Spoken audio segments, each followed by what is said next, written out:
Okay, so I want to point out two types of investing here. And so this is more geared towards people who are not really into Wall Street. They don't understand it, they're not interested. And I get it, that's fine.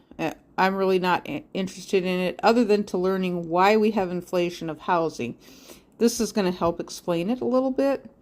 Okay, so this is what I consider investing in yourself. You know, you've heard people talk about different ways of investing in yourself, which is to get you to do something. They want you to do something that will benefit them. Maybe sometimes they're involved with Wall Street.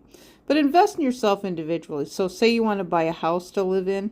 You buy the house to live in individually, to call your own, not to turn a profit.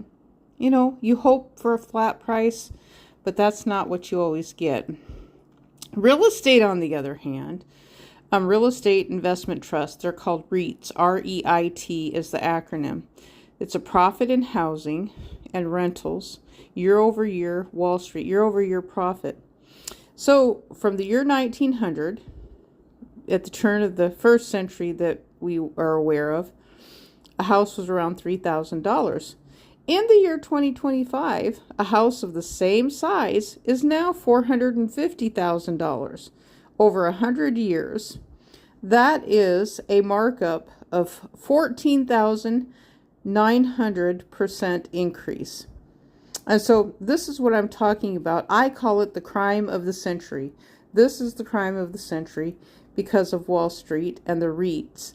And so they are asking, this is not a sustainable path at all, because they're asking the American public to pay for something that we can't afford to pay for. And they're doing this in housing and rentals when they buy those planned unit developments. They're REITs. They're specifically for the purposes of renting. And so they build, well, a lot of times I think they just build the big fancy mansions just to say that, well, it's our money, we can do with it what we want to. But then at the same time, they could have built houses that people could afford to live in and could have afforded to buy.